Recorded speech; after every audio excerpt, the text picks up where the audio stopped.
this a new way. I'm gonna show you the tricks that I know. I'm getting tired of talking, and I need more of a show right now. It's time that you made your mind up, 'cause lately all it ever does is change. Feels like we're only talking, going round and around, back around. I will fight like no other every day. I won't stop like the others. I will stay. 'Cause now is the right time, and I'm feeling alright. I'm playing your game like I know I can win right now. You got me up tonight, 'cause loving you is like I'm walking a tightrope so high. I won't be turning around, no, I won't be turning around. It's the right time, you feeling alright. I'm playing your game like I will win tonight. I think I'll do it on my way. I'm gonna show you what I'm going through, get you out of your comfort zone, 'cause I need more of the truth right now. It's time that you made your mind up, 'cause lately all it ever does is change. Feels like we're only talking, going round and around, back around. I will fight like no other every day. I won't stop like the others. I will stay. 'Cause now is the right time, and I'm feeling alright.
Hey guys, Sean here. Welcome to the F1 Word, and for the last time in 2020, some live race reaction. And that is, of course, to the Abu Dhabi Grand Prix. And wow, what a way to round off the season.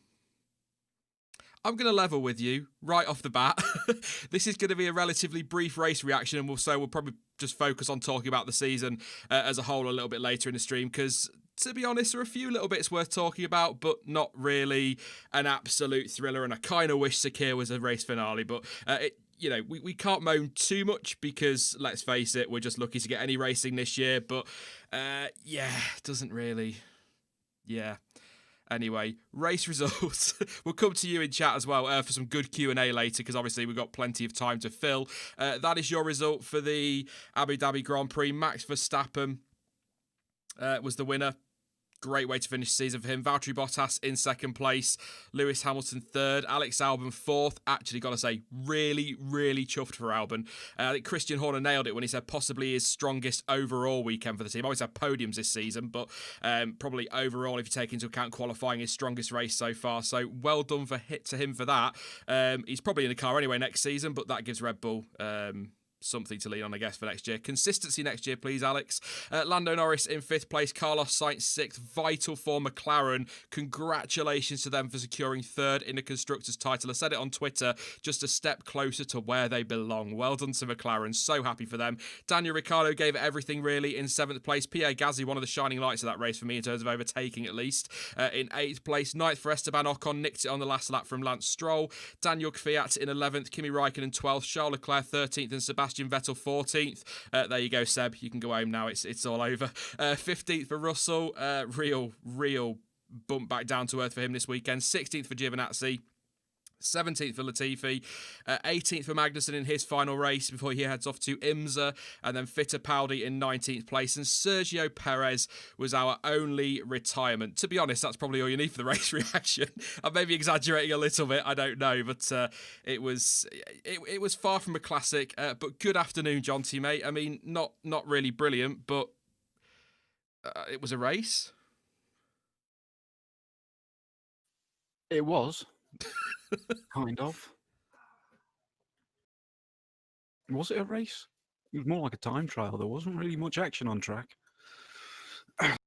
No, it was... I mean, we jokingly said, well, I say jokingly, we probably already predicted it, but when I asked you if you wanted to be on the final stream of the season earlier this week, you said, it'll just be a stream of us moaning about how Abu Dhabi needs to get lost and it was a terrible race.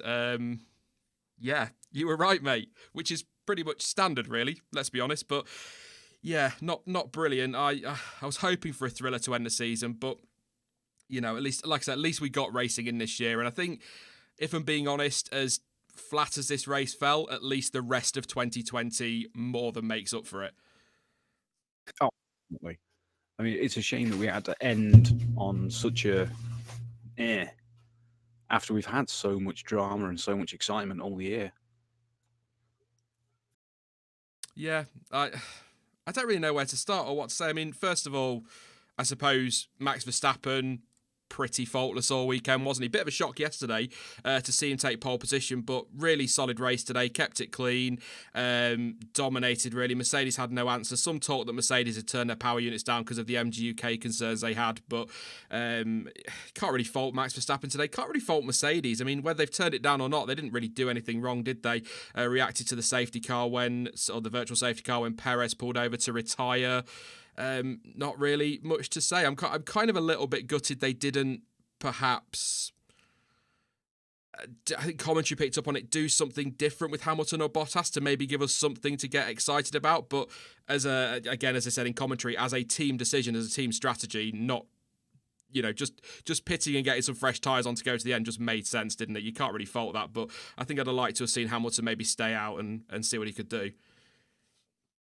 Well, yeah, I mean, a lot of people are saying that perhaps the safety car ruined what spice there might have been because there was people on different strategies. But at the end of the day, the teams follow that golden rule. You've got to be on the right tyre at the right time. And if you don't take that opportunity for a cheap pit stop, it will sting you. As we've already, again, throughout this season, we've seen it so many times. Yeah. Can you hear me all right? A bit crackly, but nothing major. Yeah, just Discord's having a moment, so I'll see how we go. But anyway, yeah. I mean, that's the thing, isn't it? It's Martin Brundle's one of his many catchphrases. You've got to be on the right tire at the right time, and that's what they did. So that's a good point, actually, on the strategy, because perhaps without the safety car, Red Bull could have tried something with Albon, because he was on the fringes of the top three, wasn't he? A few seconds back, but he was sort of in play for strategy. So maybe had we not had the safety car, Red Bull could have tried something with him, or maybe go a little bit longer with Lewis or with Valtteri after Verstappen's pitted. One of those do the opposite of what Verstappen does, kind of things. But that's a good point, actually. It might have just made things a little bit more interesting, but I don't think much would have made it more interesting, if I'm being honest, mate. I'm trying not to be too. It takes a lot for me to say a race was absolutely terrible, but I was really disappointed with that one. But again, were we expecting too much? Or were we just hoping that 2020 was going to give us that one final twist? I think we were just hoping for that one final twist, because even with Bahrain standard layout giving some good races with some action, it's still pretty standard. There's never much going on. And then we had the calamitous drama 2 weeks ago, not just from Grosjean, but it carried on into the rest of the race, where it was, it really made things crazy. And at other tracks where we assumed it would be boring, Mugello being prime example, I thought Mugello was going to be an absolute snooze fest. And then chaos happened. It seems like every time there's been the risk of boredom, chaos has sort of saved us this season. And it's just, that's desperately needed for Abu Dhabi at all times. Yeah, it does seem baffling that all the criticism levelled at it. I mean, Lewis Hamilton got out of the car and said, I don't know if it was boring to watch, but that to me says that was a guy who did not enjoy that race. And if the drivers can't enjoy a race at 180 miles an hour or whatever, then how are we supposed to sat at home when there's nothing happening? But I say nothing happening. We're going to do this a little bit differently today. I'm going to look at the things that did happen in the race rather than running through the order, because there's not really much point, because the top six, aside from Albon overtaking Norris, nothing really changed. But Pierre Gasly, I said it in the rundown in the result, one of the shining lights today, I've got to say, Jonty, in terms of overtaking, because he made a really nice aggressive move on a Renault. I can't remember which one. I think it was Ocon. A fantastic move as well on his teammate, nice and aggressive there, and made another one on Stroll, and we saw a great battle as well between those two. So, people say you can't overtake in Abu Dhabi, or it's difficult to, but Pierre Gasly didn't seem to have any problems with that, and just all right. It's only, what was it, 8th place today, but I think a pretty decent way to round off his season. And what a season he's had. Yeah. Even looking past the win, which, yes, it was lucky and a freak, but you still got to be there to make the most of it. All of the other races, he's been performing really well. This has been a standout year for Gasly, best of his career. And today he just carried it on, like you say. Supposedly can't overtake. He was the one making most of the moves. And yeah, no, they were aggressive as well. They weren't. Yeah, there were DRS overtakes, but they weren't kind of just cruising past in a straight line, were they? There's some in the braking zone and some side by side and some late defense, but he was. I think the move on the Renault came across to cover the inside, and Gasly just was like, "Nah, mate, I'm going to the inside. You can come across all you like. I'm coming through," and that's great to see. And I agree. This season he's been.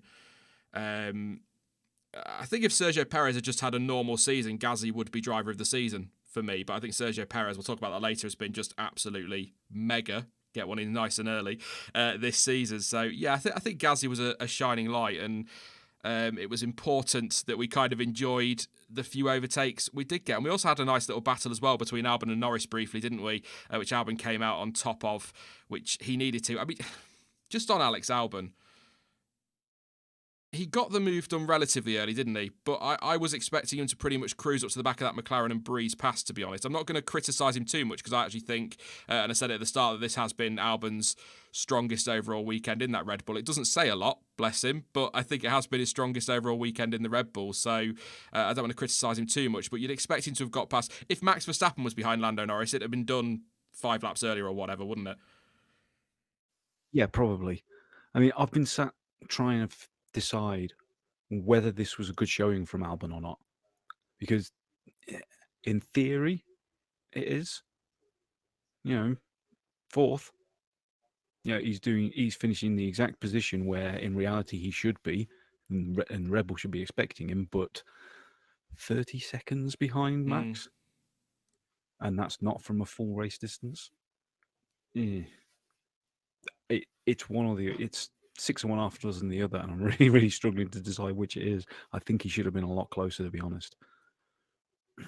Yeah, I think if you I know it's hard to do, but if you kind of ignore that time gap, like you say, he is exactly where he needs to be. Red Bull needed him to be fourth. He got that move on Norris. He gave them options in strategy, even if they didn't really do anything with it. He did give them options had we not had that safety car, like you said a minute ago, Jonty. But I think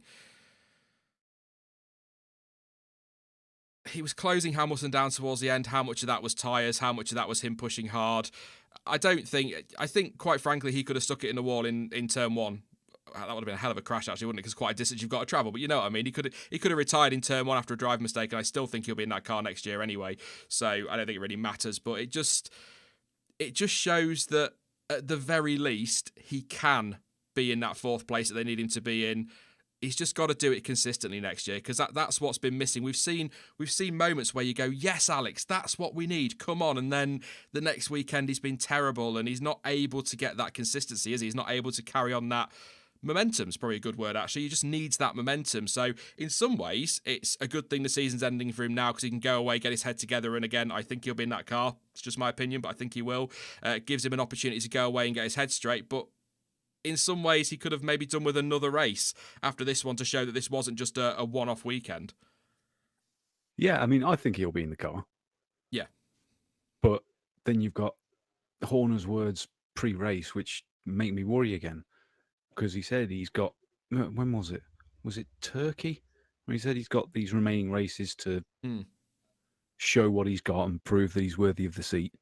And he has been far better than the rest of the season through those races. He really has. And even yesterday, he was actually not that bad in quali. And then you hear Horner today saying, well, we are looking at the season as a whole, which to me is two different things. Which one is it?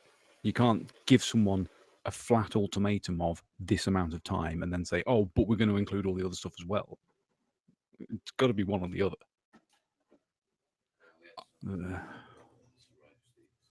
I think there's a squabble. I think there's a fight going on behind the scenes at Red Bull, not literally. Max Verstappen's been quite critical, hasn't he, of his teammate, or taken a few shots in the media, sort of, I need a teammate that's there. It's irrelevant. I think irrelevant was a word. Was it Max Verstappen said irrelevant this weekend? Or something along those lines about where Albon was, that he won't have that kind of impact on his race or something like that.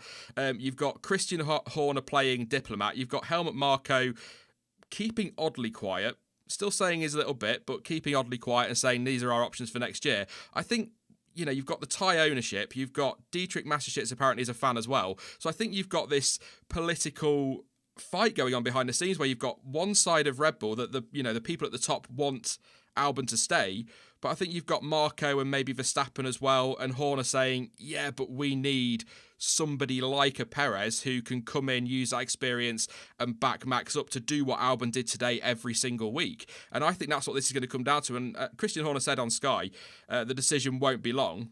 It won't be long till we get a decision, but I would not be at all surprised if we get a press release or something next Thursday or Friday saying a decision will be taken in January. You think it'd be that long? Yeah. I don't know what it is. I mean, it's the sort of thing Williams used to do, isn't it? Wait until after Christmas and New Year. But, I mean, it's only 3 weeks away. So I was thinking it'd be done by Thursday. Ooh. Season's done. That's it. Wrap up. You've had your time limit. Now the choice is made.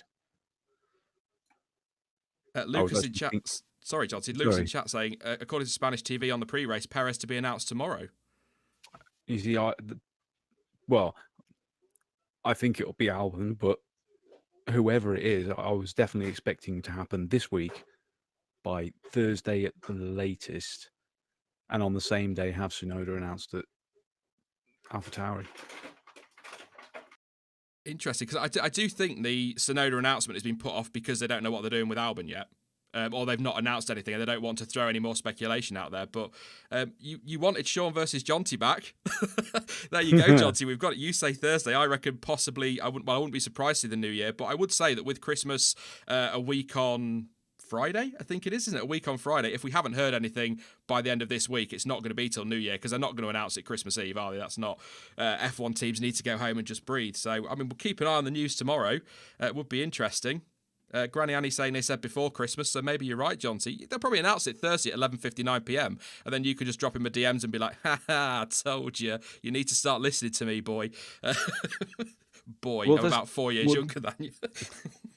Well, that's the other thing. After all the chaos of this year and all the closures and a smaller mid-season break, if you could even call it that, it wasn't 3 weeks between races instead of 2. And everything that's been going on, I'm certain they'll want to get this done before they close down for Christmas. Because when they come back, there will be so much going on with getting ready for 2021. They've got like half the time. That's an excellent point, actually. I hadn't considered that. It is quite a quick turnaround, isn't it? Yeah. Something to think about, but it does lead us quite... But you're pretty confident it'll be Albon in that car next year? Yeah, I'm confident it'll be Albon and Tsunoda. Yeah, I mean, Tsunoda, I said it yesterday, the qualifying watch-along for anybody that missed that the representatives of Honda in a podcast were asked about Tsunoda, and they said they're looking forward to seeing what he can do in F1 next year. So although it's not been officially confirmed, it's basically been confirmed. We're just waiting for that one. So Tsunoda, AlphaTauri, I agree. I think it will be Albon, but it leads us quite nicely on to Sergio Perez. Obviously, race winner last time out in Sakir this afternoon, started 19th. Was slowly making his way through the field on a track that's difficult to overtake on. I think he was up to about 14th place. And then despite the fact he took all those penalties yesterday, something went wrong on the car. I believe it was possibly transmission, is what the speculation was in commentary. I've not seen anything from the team on that one officially, I don't think. I'll wait for press release to see if they come through. But kind of a miserable end to what's been a sensational season for Sergio Perez. And whatever happens with Red Bull, it's only right, in my opinion, that he's at least under consideration for that second seat, because the fact he's not on the grid next year is a travesty. But he's a victim of, and it's kind of like Callum Ilott as well, he's a victim of, there are too many drivers, not enough teams. So the argument again, we need a couple more teams, Jonty, don't we? It's as simple as that. Yeah, absolutely. I'm trying to take the most positive view on it that I can. And that's because he didn't finish the race. He now leaves as an undefeated race winner. Oh, that's nice. I like that. I know it's complete hogwash, but it's the semantics you can play to make it sound better. I like it. I like it, though. We have to look at stuff like that, don't we, for Checo? Yeah, because, he's been outstanding this season. By far his best season ever, in my opinion. You got to think of every race that he's finished, he's been in the points. Every single race. That's insane.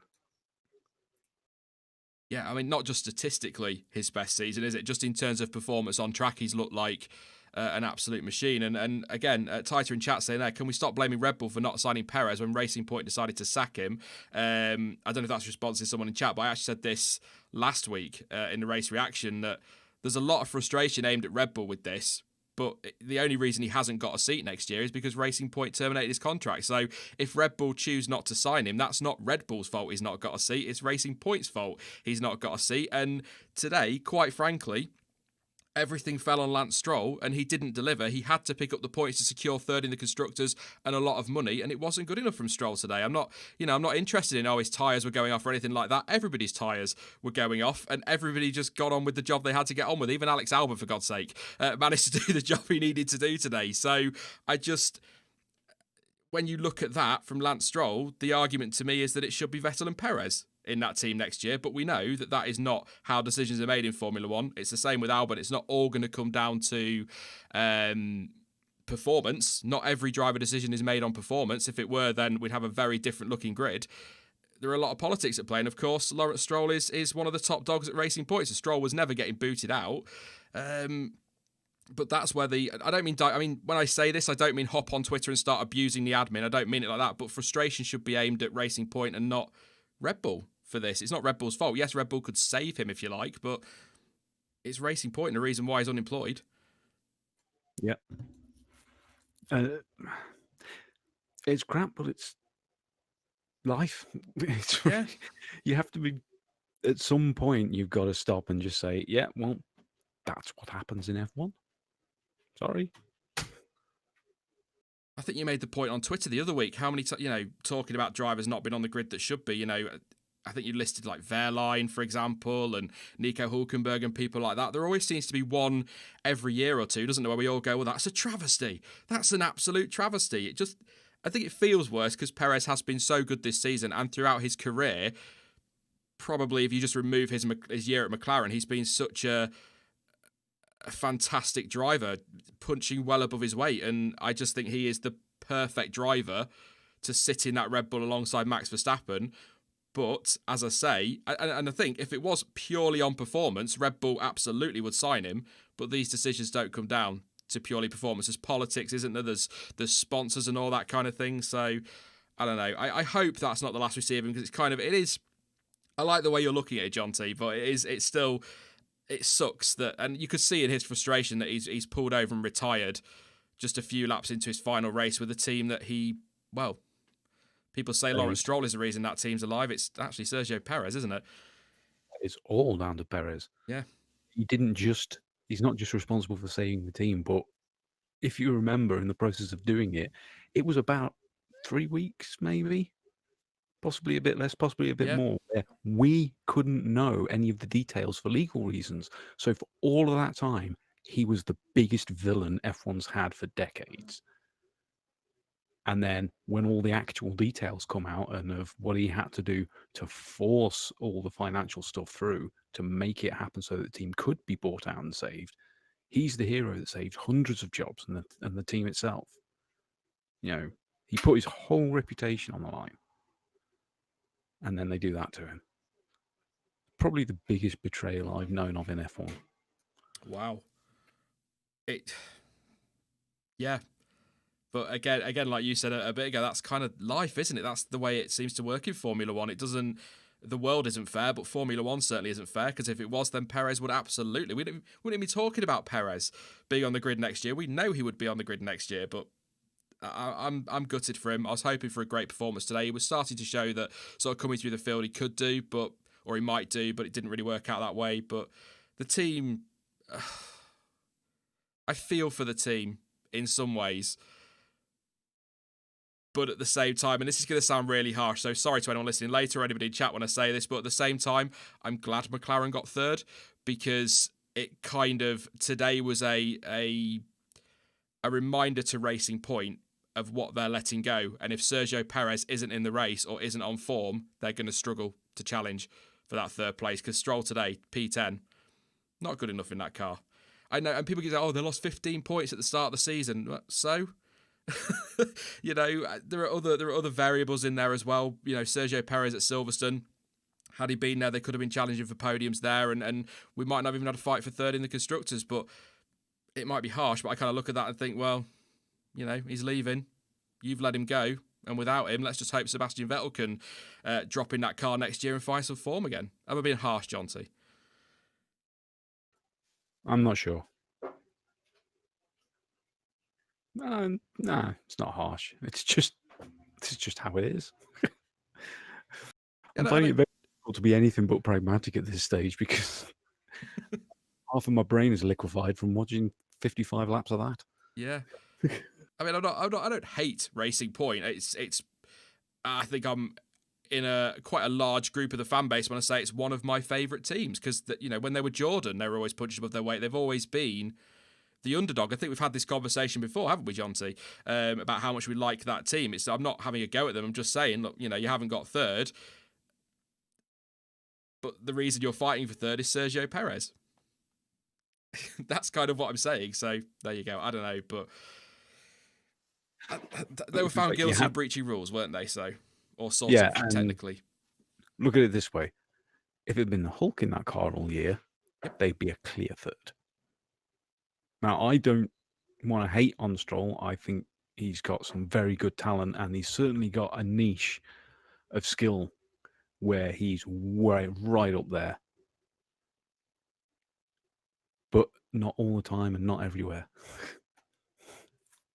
Well, this is like today, I sat watching it and Perez pulled over and I was just like, right, over to you, Lance, you've got to do this. And all those laps behind Sebastian Vettel, I'm going, and there are a couple of moments where I think that they're almost side by side or we're coming to a braking zone and the move's just about there. And I think if that's a Perez, if that's a Ricciardo, if that's a Sainz or a Verstappen or they're throwing that up the inside, they're making that move, and that changes his race. But we do need to talk actually about Stroll and Sainz.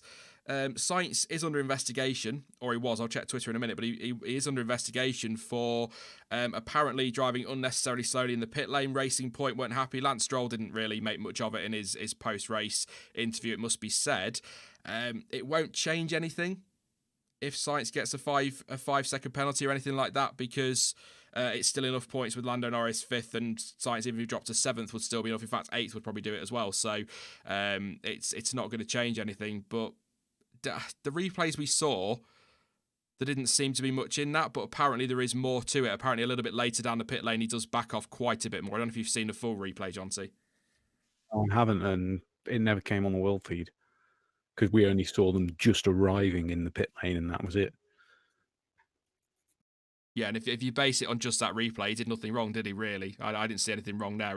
But Otmar Saf now is saying that a little bit further down, he's backed off again in the pit lane, so that might get him in trouble. But again, it's going to make no difference, and that's kind of no excuse. Stroll should be...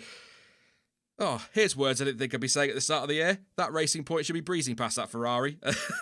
Down that straight and into those corners. So needs to be a bit better in the wheel-to-wheel, I think, Lance Stroll. But I'm not going to defend him because I do it every single stream. I'll let you have that one this week, Jonty. You've already defended him. But I just think it was so costly today. It was so costly. And so was that last lap move on Stroll from Ocon, which was nice and aggressive as well. They were scrapping right down to the wire, weren't they? So a good move by Ocon late on to get past Lance Stroll. I don't think ninth place would have made no difference even if Sainz then got a penalty, but it's just another point that Racing Point missed out on today. And I think not just coming into today, but I think based on the pace of that car right from the start of the season, I'm not going to sit here and say... this is going to be really harsh on McLaren because they've been really good this year, but I would say it's more that Racing Point lost third place than McLaren won it this season. I'd say that's fair. I can't fault McLaren. They've been a surprise this season. They've been on the podium a couple of times. 3 times? Yeah. So they're kind of back where we expect to see them, but Racing Point should have been long gone in third place. So yeah. Ricciardo, and to finish them off, Red Bull have absolutely destroyed them on Twitter. Yeah.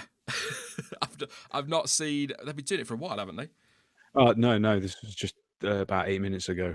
Mercedes tweeting, sending the W11 into retirement with some fresh donuts. And Red Bull just saying, retirement? Your 2021 car is ready for collection, Racing Point. That's cheeky. I've just seen it. Yeah, that is cheeky. Very good. I like that. I was just going to say other talking points from the race, really. Ricciardo and Ferrari didn't pit under the safety car. Ricciardo did a hell of a job, 40 laps on those hard tyres to put the mediums on. So he did, he had good pace as well, didn't he? It wasn't like they fell off a cliff until probably his last lap on them. He started to lock up and make mistakes and struggle a bit, but he did a great job on those tyres. I know the hards are always going to last quite a while, but I can't fault Ricciardo today, really. I know only 7th, but they tried it with the strategy, didn't quite work out, but I think he did a great job on those tyres. And Ferrari, well, the opposite, really. They didn't pit under the safety car, but they couldn't get their tyres as far, and they just both went backwards, didn't they? And 13th and 14th. I mean, that... if you want a snapshot of 2020 for Ferrari, just screenshot the official result, 13th and 14th. What a shocking year. I can't... In your wildest dreams or your wildest nightmares, Jonty, did you ever believe pre-season we'd be talking about Ferrari struggling to take 6th in the Constructors? They were well clear of AlphaTauri in the end, but at one point there was a genuine fear that they would lose out on 6th place to AlphaTauri. No, you got it right, mate. Dreams. Harsh. Reaping, sowing, something. Oh, yeah. There is that. But yeah. Cheats, prospering, something. They've just got their comeuppance. It's that simple. I know it was never official that they actually cheated with last year's engine and blah, but every single piece of evidence says, yes, they did. And this year they have more than paid for it. Well, no, they haven't actually paid for it because they're still going to get 70 million euros at the end of the year anyway. So what difference does it make? I'll have a look at the numbers over the winter, but possibly still earning more than Mercedes despite winning both titles in terms of money. So, yeah, I mean, look, like you say, it was never officially confirmed. Yeah, we're not come on, stupid. We're not telling you. It would reveal such and such information and intellectual property, and then every single Ferrari-powered car is a second slower in the first few races. I wonder why. There's only one common factor between them all. Just some breaking news super quickly before we carry on talking about Ferrari there. Stewards confirmed no action will be taken against Carlos Sainz. So Carlos Sainz keeps his 6th place. So there you go. That's the only investigation. Season's done. That's it. We can relax now. No worries about that for McLaren. Confirmed. So, yeah, I mean, it doesn't take a genius to work it out, does it? But there you go. I mean, they're confident for next year, which is good. But I just think I didn't expect them to struggle that much. But I've got to say, driver-wise, Seb Vettel has just been so bad this year. I don't know how much is the car. I don't know how much is him. Whether it's just him going, do you know what? I can't be bothered. There's no point. The car's terrible. Why bother? I don't think he'd do that because I still think Seb is a very professional driver. So I don't think he would do that. He'd still give his all, but he struggled this year. But Charles Leclerc has extracted everything he can out of that car this year. Kind of disappointed.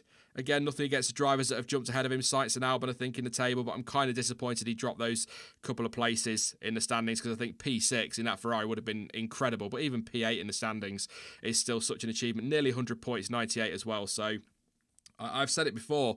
It might have been when you were on last as well, Jonty, that I actually think this was a more impressive season from Leclerc this year than last year, which sounds weird when you look at the results, but I just think he's shown us what he can do in a trash car, and it's not bad. 98 points. He did a very good job. I still don't think it was that much of a trash car for him. You're not? Do you think there is something going on? No, not so much there's something going on. It's just the car really suits Leclerc. He drives on the front. And we know for a fact from all of the Red Bull years, Seb drives on the rear. He likes a very planted and tight rear end. And there's a specific reason he called one of the Red Bull chassis Kinky Kylie. Even if that's probably not okay to be doing, Seb. And you could see it a lot in the Sauber year that Leclerc was getting a hell of a lot out of the car that was very planted at the front. It was a bit tail happy, but the front was always good. And look how good that year was. That is still his best year, his debut, in my opinion. And with that much of a difference in the cars, it's not going to work. I think it's similar to what's going on at Red Bull. I don't think it's intentional. They're not slighting one driver because they just want to make it for the other one. It's just they've probably taken a little bit more of his feedback into account because they know he's staying and they know the other one isn't.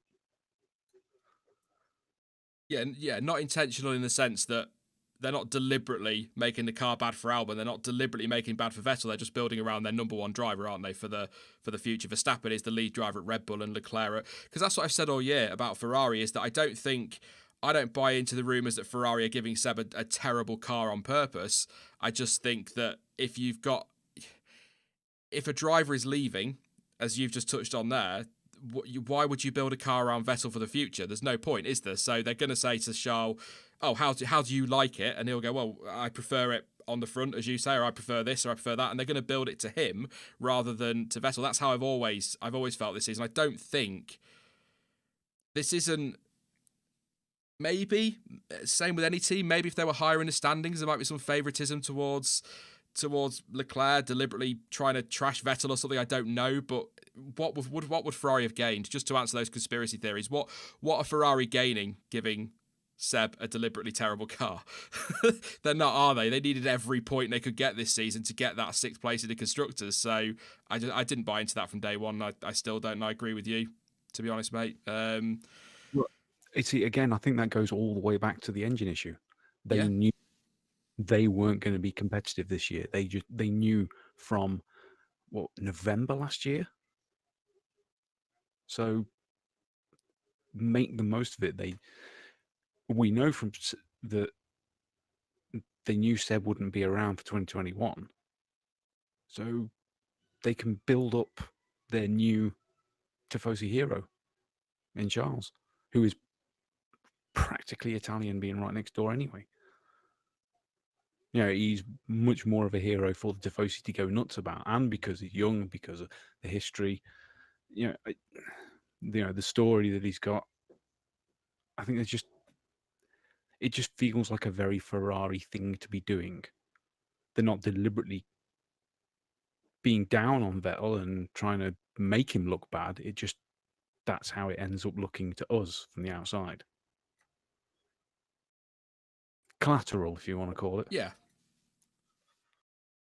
Just on the race today, do you think Ferrari cost themselves a point or two today by not pulling team orders when Leclerc was on the softer compounded tyre, the mediums, versus the hards on Vettel, and was clearly quicker? Do you think they maybe should have swapped them over, or was that just a pointless radio call to put out to Vettel because he'd probably say, nah, mate?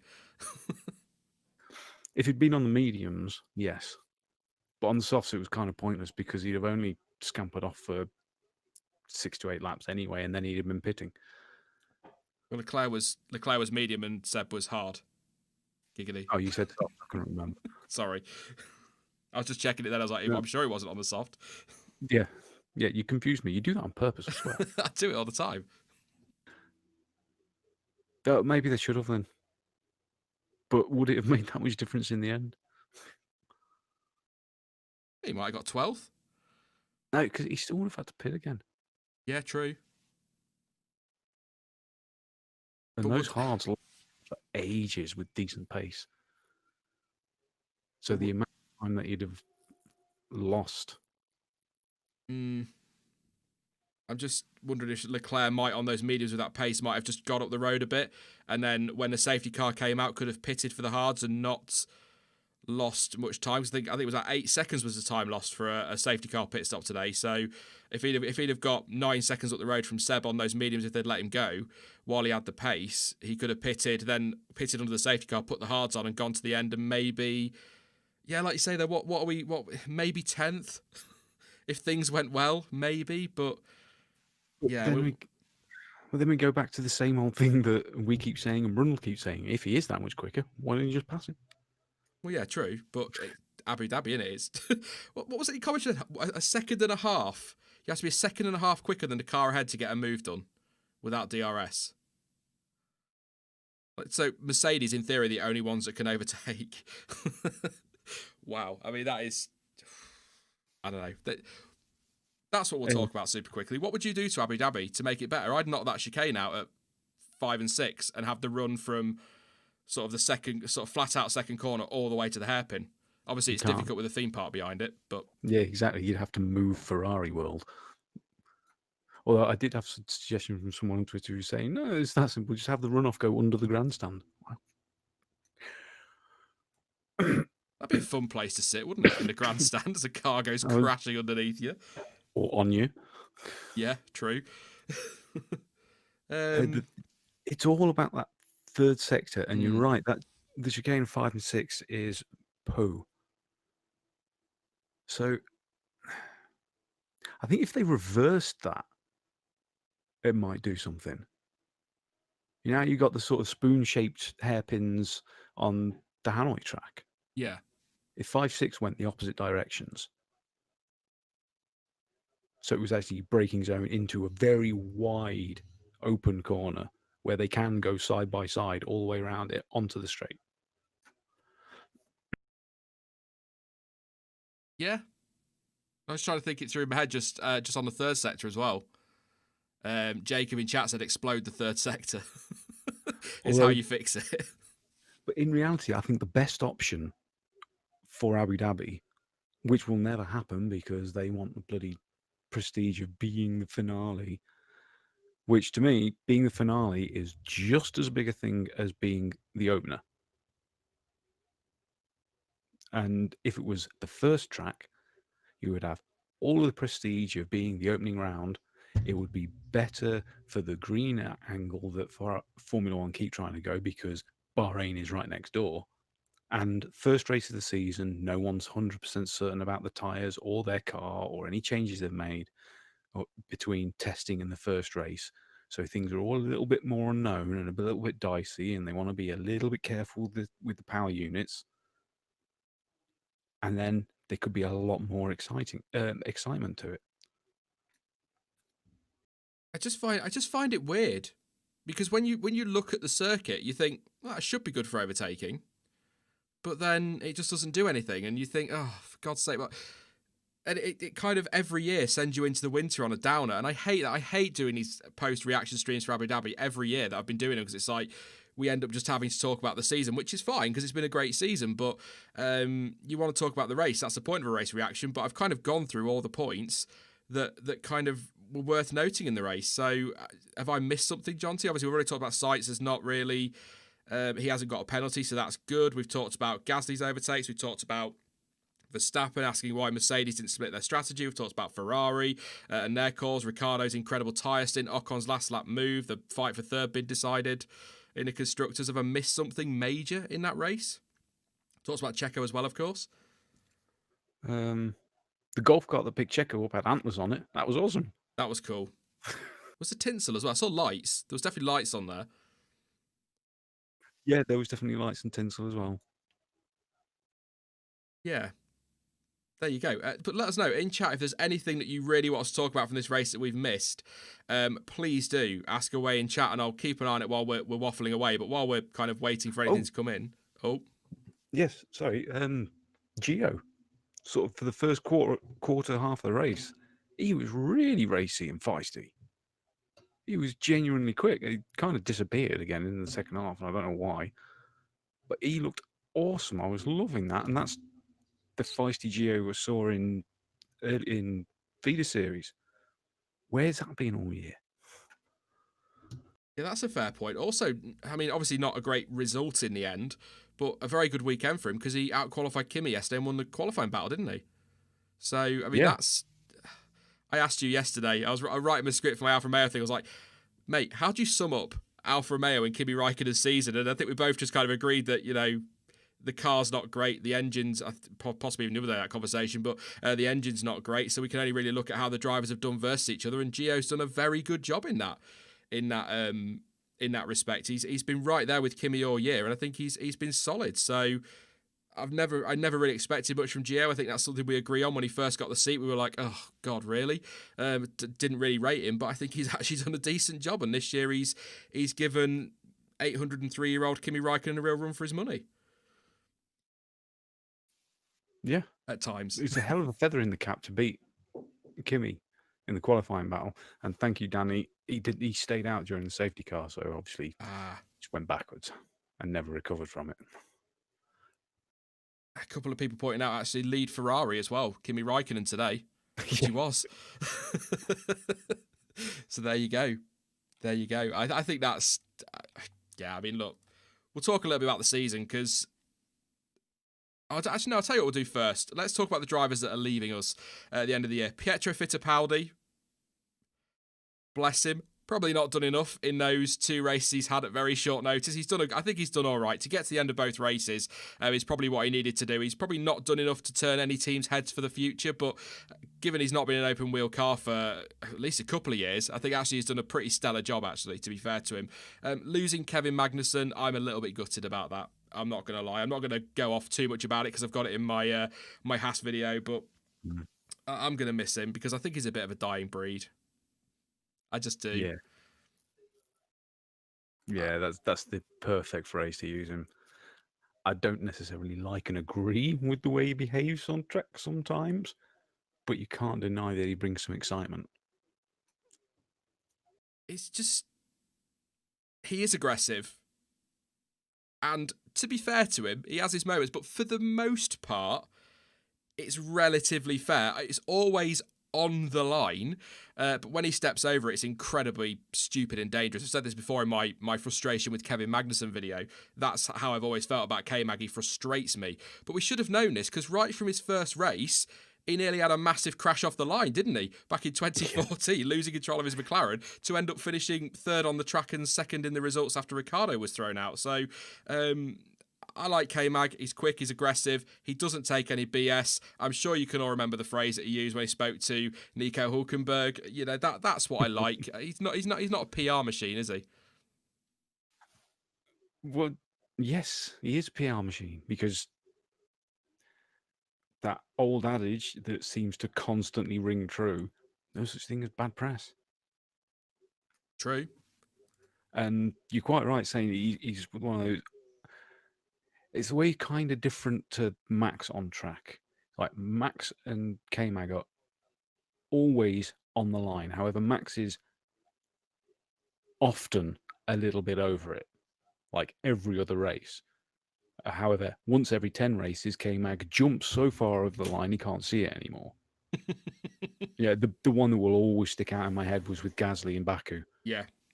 I flinched violently watching that, thinking we were about to watch the biggest crash for 50 years. And it could well have been. Well, yeah, I mean, do you know how much stick I got when I put that video out? Because I said that he was out of order in Baku, and everyone's going, no, he wasn't. You can't see in those mirrors, they're wobbling. Sod off. He was, I'm going to say it now. It's been like nearly, 2.5, nearly 3 years. I can say it now. Sod off the lot of you. He's looking in his mirror. He's not looking in his mirror. Then he looks in his mirror, and as soon as he sees Gasly go to move, he cuts across. I'm not going to get angry about something from 2 years ago, but no. Okay, that was a move. He knew what he was doing there. I'll always maintain that. But I love K-Mag, and I'm going to miss him. I'm also, and everyone knows this, I'm also going to miss Daniel Kvyat. I've always, and maybe this is the problem with his career, I've always rated him. Last time I rated a driver, it didn't go very well, did it? So I've always rated Daniel Kvyat. I think he's quick. I think he's shown in these last few races he's potentially still got something to offer. But as Crofty said in commentary, a little bit too late for him. But he's another driver that I'm kind of sad to see go. And it's for the second time his career's coming to an end. And he's about 25, I think, Danny Kvyat. And we're talking about for the second time his F1 career coming to an end. I'm maybe in the minority, but I like the guy. No, I do like him. He was 26. Really, really poorly treated at Red Bull. As I stick by the fact that other drivers did far worse things. It was just the fact that they were obsessed with the potential of Max and leapt on the first, even vaguely tenable chance to get him in that car. I'm sorry, just look at chat there. So Liam just saying, is it official that Kvyat is going? No, but I think it's fair to say Helmut Marko's been pretty clear that Kvyat won't be in that car next year, and Kvyat's been pretty clear that he won't be in the car next year. So not official, but kind of expected, like Tsunoda's expected to get that seat. So I think he's a good driver. I'm going to miss him. And teammate farewells, Sainz and Norris. That, by the way, that feature, if you've got Sky, of Sainz and Norris taking over as host for 10 minutes. Can we have that every week? I enjoyed that. So I'm going to miss that partnership, but also excited to see what Norris and Ricciardo can do. Obviously, Perez leaving. We'll talk about him again in a second. Vettel leaving Ferrari to go to Aston Martin. Possibly going to be pretty happy when he walks out that door next week. I think he'll be gutted because I think he wanted to emulate what Michael Schumacher did, didn't he? He wanted to at least win a title with Ferrari, but it never really happened for him. So I think he'll be. But I think based on this year, he'll be very happy to get away and just go to a team that I'm still expecting to stand at the door with arms wide open, Jonty, and give him a big hug and just say, "It's all right, mate. We'll look after you." Yeah, it's pretty much going that way. He's definitely going to be happy to be out of there. Can't blame him though, can you? It's been absolutely shocking this year, whichever way you look at it. But yeah, we'll see what he can do. I can't wait for that Vettel Stroll dynamic. I think it's going to be pretty decent to keep an eye on. And obviously Sergio Perez, at the minute officially doesn't have a seat, so we have to consider him a driver leaving. But just quickly, because we have talked a bit about Perez, are you pretty confident he'll be back in 22? Because he seems pretty confident, to be fair. I hope so. He deserves to be. And hopefully it'll be with the team starting a bit further up the grid, which that's probably unlikely because it'll be someone a little bit further down. But who knows? What I would say, actually, for 21, I know I've said this before, and Stuart's kind of said, if you're going to do that, you might as well make the change now. But because he's not driving next year, he's already said he won't race anywhere else. If Alex Albon still struggles, Red Bull know they've got a ready-made, bloody good driver to drop in that seat if they need to next year. Race winner. Yeah, race-winning bloody good driver to drop in that car next year. So I tend to agree with Stuart. If you're going to make the change, or there's a possibility you will, then do it now. But at the same time, if they want to give Albon every opportunity, and next year's a bit of a transitional year anyway, maybe give him the first third of the season and see how he does. And if he doesn't deliver, then drop Checo in there. Maybe. That'll work. But it's one of those things where you've got to do it early. Yeah. And it's no hate towards Albon, by the way. I don't care really who's in that second car so much. I just want a team with two drivers who are able to take the fight to Mercedes. Otherwise, it's just going to be Hamilton versus Bottas 83.0 next year again, and the constructors will be wrapped up by China. So that's what I want. I just want a driver in there that can do that. So if Albon could do what he's done this weekend, every weekend, and more, great. But I'm not so sure he will. We'll see. I think he'll be in that car, but we'll see what happens. But yes, we'll do driver of the day. Officially, I believe, Max Verstappen won driver of the day. Daniel Ricciardo also nicked fastest lap on the final lap, by the way, or the last couple of laps anyway. So he got the bonus point for that. But one surname in chat. Who is the driver of the day? Then we'll talk about 2020 and do some Q&A as well. Who are you going with, Jonty, today? The fans for staying awake? Yeah. Yeah, myself for staying awake. I'd probably go with Ricciardo, to be honest. He had an excellent long stint that made that strategy work. I think Verstappen deserved it. Normally when you see Verstappen get a driver of the day, you go, oh, God, popularity contest. He was faultless today. He drove very well. He was 16 seconds up the road from Valtteri Bottas. But do you know what? As much as I'd love to give it to Max, I'm going to give it to Gasly because he gave us something to get excited about. He had most of the action on the track, so I'm going Gasly, even though it is only 8th place, and you're all going to go, oh, what has Max got to do for you to give him driver of the day? To which I'd say, go back and watch some streams because we've given it to him plenty of times this year. But he deserves it, Max. But because he kept me interested, Pierre Gasly, there you go. That's my driver of the day. I wouldn't take it too seriously. I'm sure some people will. I'll read some of yours out very, very shortly. If you are watching, then that's if you weren't, you wouldn't hear this, so that's a stupid thing to say. Thank you for watching, is what I tried to say. 1,200 currently with us, 182 likes, so please do drop a like on the stream. Let's get that a little bit higher. We'll be massively appreciated as always. And please do subscribe if you're new. Welcome to the channel, by the way. But if you are new, please do consider subscribing. And yeah, lots of content still to come. It may be over for the season, but there's still going to be stuff on the channel because I just can't stop talking crap about Formula One. There you go. So yeah, that's all I'm going to say. Let's read some. Sorry? You could talk about Formula E as well. I might have to change the channel name so it's irrelevant then, isn't it? If it becomes a Formula word, then I'm going to talk about everything that's got Formula in it, including science. Liam Ward has gone with science. Ricciardo for driver of the day. George FBR has gone with Lando Norris, driver of the day. Charles has gone with Kevin Magnussen. Max Lando, Daniel Kimmy, says Danny. Hedging your bets, like it. Nash has gone with Albon. Dan Philpott's gone with the stuff. Oh, stuff. Perez for Jayan. Emily's gone with Ricciardo. Ruski's gone with Verstappen. Albon for, is it Yuxi?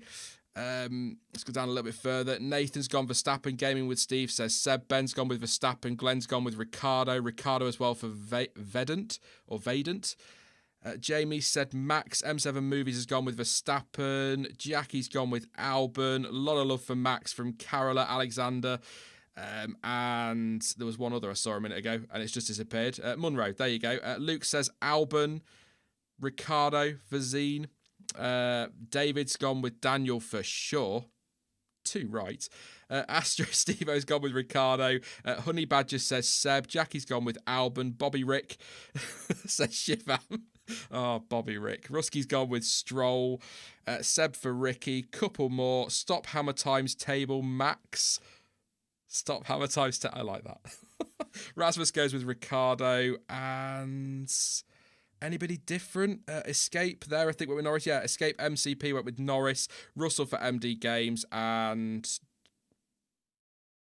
yeah, pretty much a real mix across the board. I wonder how many of these are for drivers that are leaving us, like the Magnussen ones. He wasn't brilliant today, bless him, but I totally get why people would do that. But yeah, some good shouts in there. It's a difficult one because, yeah, it's difficult not to say Verstappen, I guess, but I'm going Gasly just because he kept me entertained, and why not? That's how I feel. But I'm going to change, say, the golf cart driver that picked Checo up. There you go. Just for the antlers or the horns. That's enough in itself. For the antlers, definitely. Yeah, it was antlers, yeah. I wasn't sure. Abu Dhabi, another disappointing race there. It's not a great surprise, is it? Let's be honest. But 2020 as a whole, Jonty, it's been incredible. And I know the championships were wrapped up pretty early this season.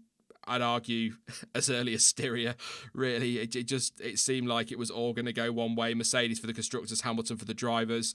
Congratulations to them as well. Record-breaking year. Absolutely incredible performance. But if you just remove the championship from the equation, it's been phenomenal behind, hasn't it? Because it's been so close, right down to the wire between McLaren and Racing Point and Renault. Even Ferrari surprising with how many points they've picked up based on where they were. And I just think the season, it's been one of the best of the turbo hybrid era. But if you looked at the championship tables and didn't look at what had happened that year, you'd say that it was terrible because Mercedes have bogged off with them both and it's not even close. But watching every single race, it's got to be up there as one of the best of the turbo hybrid era, surely. By a mile. 2016 second. That was a good year. There isn't another one that rivals that until 2012. What have we had this year? We obviously long wait for the season to get going, but then it's just been race after race. And Austria, we were worried was going to be really rubbish because it was 2 races on the same track back to back and it wasn't going to be any good. And we thought, we need something to mix it up. Fortunately, the weather came along in the second one in qualifying to spice it up a bit. The first race of the season was insane, and we should have known this was coming. Lando Norris on the podium in the first race of the season, and Charles Leclerc on the podium as well in that Ferrari. I mean, we should have seen it really, but Styria, Hungary, they all came thick and fast, and then we got new tracks like Portimao, which apparently, as rumour has it, is looking likely to replace Vietnam early next year. So, which would make sense logistically because Portugal to Spain or whatever. But yeah, I think Portimao was fantastic. Mugello was brilliant. Imola, it was nice to see it back, is what I'm going to say. I'm not fussed if we don't go back for a while, though, until we've got the car sorted out. But it was nice to see it back. That Sakir layout, the outer loop, was absolutely phenomenal. Wins for Gasly, for Perez as well. And I think that's something, actually, that I'll put to chat, and I'll say it to you as well, Jonty. And I thought about this earlier. If I'd have said to you at the start of this year that in 2020 an Alpha Tauri and a Racing Point would win a race but Ferrari wouldn't, would you have believed me, or would you have just snatched a bottle from my hand and told me to stop drinking? Because no way. I'd have asked why you hadn't put them in your podium predictions. Oh, let's not talk about predictions. God, that's going to be fun on Wednesday, isn't it? Oh, dear. But no. You ask anyone that's, if you said that to anyone that's a regular Formula One watcher, a fan of the sport who just for some reason hadn't seen anything about it this year, and you say there's been 13 or possibly 14, I can't remember which, 13 different people on the podium. 1, 2, 3, 4 different teams winning. Was it 5? Did Ferrari win one? No, Ferrari didn't win. Not this year. No, they didn't. Leclerc got a second, didn't he? Yeah, 4 different teams winning a race. They'd have thought you were insane. as well as talking about races at places like Imola. You just wouldn't have believed it. You just, even in your wild, when we sit down and do the prediction challenge with Stuart, we all know you like to go a little bit ambitious on your predictions, but I don't even think even your most ambitious predictions would have come close to this season. The year itself has been phenomenal. It's just been a disappointing way to round it off, but I must admit I'm going to go watch Sakir later and pretend that was the season finale. That's what I'm doing tonight, because I kind of wish it was, but that's something that should stay as well. Yeah. I was a bit concerned that it was going to be rubbish, and there are tweaks they could make by putting DRS in different places if they're going to stick with it. But that was really entertaining for what, in theory, should be rubbish. Yeah, because it's just a load of straights and a couple of kinks, isn't it, really? A few little corners. It just didn't look... It's literally 3 straights. Yeah. Maggots Beckett's. Which is great corners, by the way. Nothing wrong with that. I liked it, and it's kind of... Maybe it could be one of those that goes in that wild card they keep talking about, that goes on rotation with some other tracks, that we kind of get a wild card race every year that's drawn or whatever, that they've discussed in the past, maybe bringing in. Maybe it could go in there and run the week after Bahrain again or something, just to... It just shows that you can be in the same place and have races at different circuits, different layouts, which we didn't get, of course, at Silverstone, and that for obvious reasons. But I don't know, maybe it could go in, because Mugello's got to be in there. Portimao's got to be in there for me. Absolutely, and Turkey as well needs to be there. Don't put so much on Mugello. It was an awesome race, but we got very, very lucky with proper drama at the start, and then half the pack being unsighted for that restart. If we hadn't had that massive crash on the first lap, I think it would have been very processional. I'm not sure, I'm not thinking we would have had a ton of overtaking or anything like that, but I think it would have been proper close racing, and and any overtakes we got would have to be sensational. I don't think it would have been on the level of Imola. I agree that it was the chaos that made that what it is this year, but I think it would have been maybe I'm just being optimistic about it. The cars look fantastic around there. We already know that, as it did in Portugal, but I think most of us would agree, at the very least, Turkey and Portimao have got to be considered in future calendars. Nürburgring? Oh my God. 3 years I've had this channel, and every year everyone goes, what tracks would you like to see back? And I say Imola and the Nürburgring, and then we finally get it back and I forget about it. You want to be poo. It was a bit rubbish, wasn't it? It wasn't what we were expecting. All the new fans in F1 that's been listening to the channel for a while going, why does Sean want this back? It's terrible. It's not what he bigged it up to be at all. But it usually, we have always seen good racing at the Nürburgring, haven't we? And incredible everything. But I just on that, I think Nürburgring and Hockenheim, if they could go back to alternating it again, if money's an issue, I'd be quite happy with that, because I like both of those tracks, to be honest. Even the new Hockenheim, I don't think is terrible. Yeah, I mean, personally, if I had to say, then there would be a continental race that changes every year.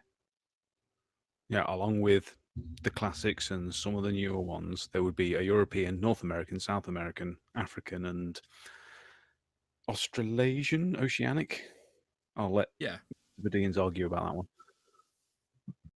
And they could use different tracks because there are plenty of them. We found that this year, haven't we? When we've needed tracks, they've been there. So, I'm just really happy with this year, to be honest, mate. I was worried. I would have taken, I said it back in May, I would have taken 20 Paul Ricards. I'm not sure about that, really, actually thinking about it in hindsight, but just to see racing again this year. So to get anything was always going to be a massive bonus, but to have what we had this year. And it's been relentless. The races have been coming thick and fast, but the action, the drama, the twists, the turns. I mean, look at the week before Sakir. It's like, oh, we're looking forward to seeing how this oval goes. Oh, hope nothing happens in the meantime. All of a sudden, just everything goes absolutely mental. Driver announcements, obviously Lewis Hamilton missing out with COVID, and just everything goes. You think, oh my God, I can't handle this. I'll be glad when this season's over.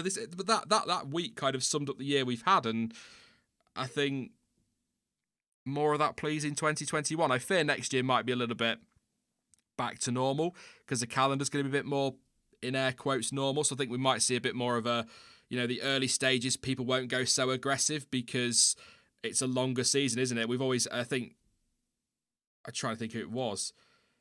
I can't think if it was fairly recent or we're going back to Schumacher days, but I remember drivers have talked about in the past about how the longer the season is, the less importance the opening races are, because you want to make sure that, because you know that even if you crash out in Australia, you've got 22 races to make up for it, but you still tend to be a bit more cautious early on, if that makes sense. 3 power units as well for a season, they've got to be careful with that. So yeah, I prefer a short season, but I think next year we're back to pretty much normality in terms of what we've come to expect. But in some ways, mate, I don't know about you, chat, and everyone listening, I quite fancy some normal next year, just generally, not just in F1.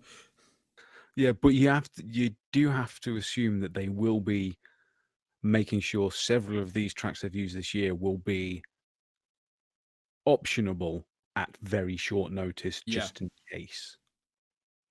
I do think things will get back towards normality pretty quick once the vaccines are rolling out everywhere.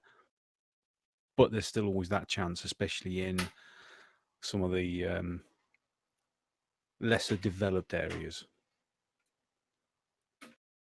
Yeah, no, I think that's fair. See, Astro kind of sums it up nice in chat there. Sometimes less is more. That's kind of how this year is. But 17 races, we're only 5 short of what the original target was, so we've not had a huge number of races less. But I actually think that a 16 to 18 race season is plenty to me. It just feels 17 races just feels about right. Maybe it's something I'll consider for the future. I doubt, because money talks at the end of the day, as we know. Probably get into that. I'm sure it'll crop up in Q&A, but money talks. Yeah, definitely. But I want to do a couple of things I want to ask chat and you as well, Jonty. I'm putting everybody on the spot with this one. First one, because I'm struggling with it. I've been thinking all day, so I don't know how you're going to cope with this one, Jonty. But race of the year. Your not necessarily maybe the best race, but your favourite race of 2020. Ooh. Aha, got him.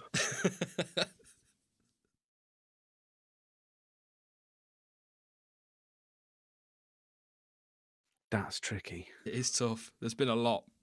Turkey was incredible. Monza was amazing. Styria was better than Austria. Oh, there's so... I'd say 12, maybe 13 out of the 17 races have been genuinely brilliant. Which is... It boggles my mind to say. I was torn between Monza and Turkey. In terms of, I guess, drama, excitement, you'd probably say Turkey, because it was just Hamilton wrapped up the title as well there. But there were points in that race where Hamilton didn't look like he was going to win the race, but he did, and there was just so much going on and seeing Racing Point up there. But then you've got the emotion of Gasly getting that win in Monza and what it'll mean to him, because obviously of everything that happened with Red Bull last year. So to win that before another sort of the second Red Bull driver does it is so incredible. So, and that podium as a whole, because Sainz was up there as well, and we had Stroll. So there were none of the normal top 2 or 3 teams in there. So it was so nice to see. But it's really, it's been really difficult today trying to come up with something. But I got it down to Turkey or Monza. But then you've just said about Austria, Lando Norris obviously podium on his debut. That was also a bloody brilliant race. And then you think, well, actually, so was Sakir. And suddenly all of it, you just I don't know. It's so difficult, but I'm going to allow the little emotional side and sort of absolution story to take it for me and say Monza.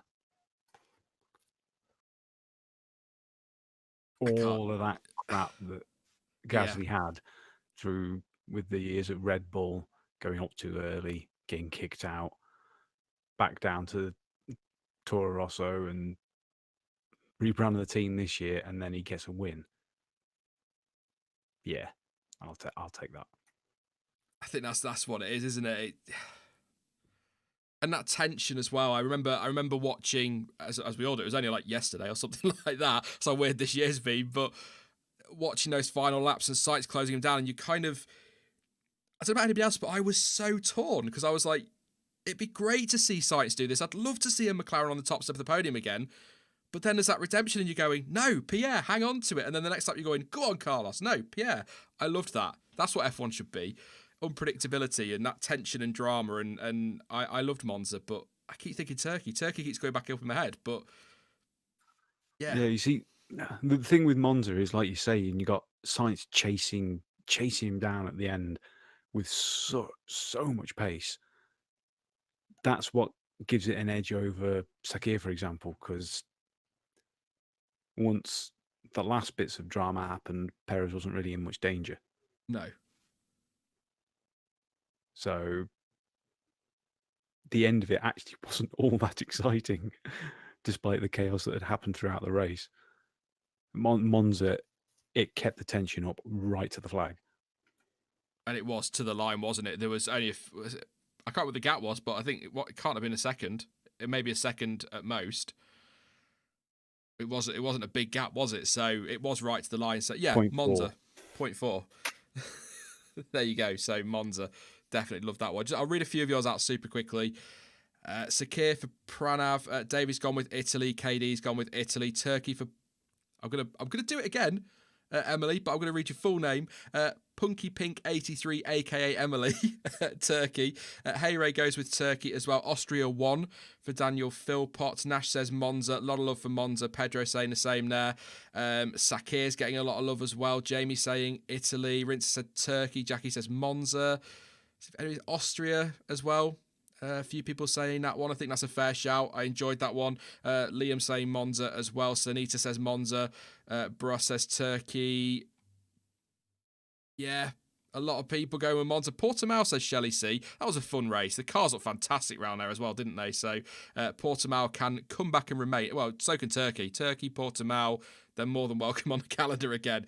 Definitely. Couple more. Kieran says Turkey. And Darius says Monza. So there you go. Every track should be resurfaced 1 month before the race.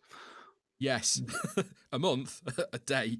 Just go for it. Why not? While it's still a bit wet. Bro just says this year's strange. Why have there been so many incidents? We never see this many crashes or chaos. Fair question. I couldn't tell you. Maybe fewer races mean drivers have to take more risks to get the points. Could be part of it. The unknowns of some of the new tracks as well, like we saw with Mugello and Nürburgring returning. Didn't really happen there, did it? But Turkey with the resurfacing. Maybe just that. Maybe this is just an advert for a lack of data. Take data away and shorten the season, and people have got to take risks and they don't know what to expect in a weekend, do they? It's all new to them, so... Yeah. But Imola threw a big spanner in the works for us on that one, because that's where the 2-day format was trialled, and it was still turned out to be poo. And yes, thank you, Liam, for mentioning it. AWS just getting worse and worse. I'm going to do driver of the season in a minute, but I'm happy to sit for 5 minutes and slag off AWS. I swear to God, the tyre graphics are done by tarot reading.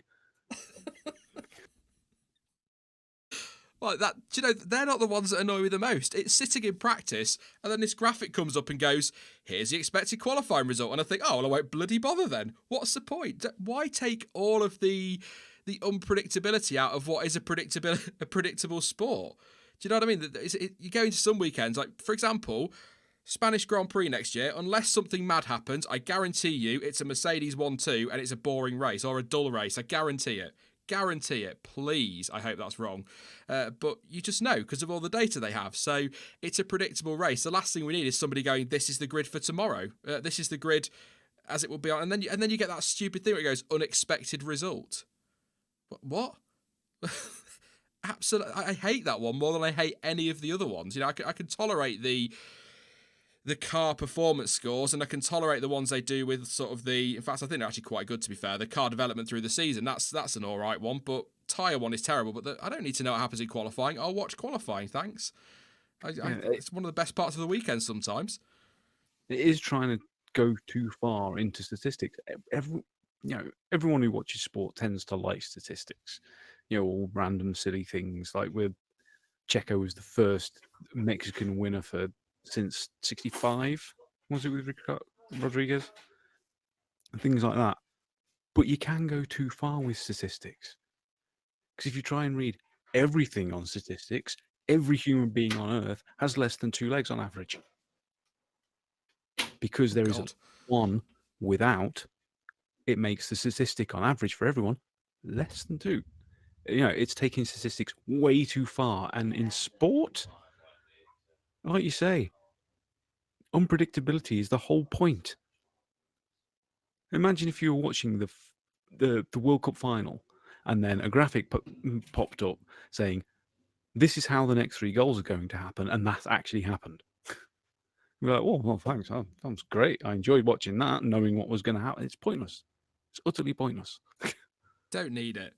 We don't. And I agree with you on stats. I love stats. You know I love stats. Everybody does. But I totally agree. We don't need everything to come down to stats. We don't.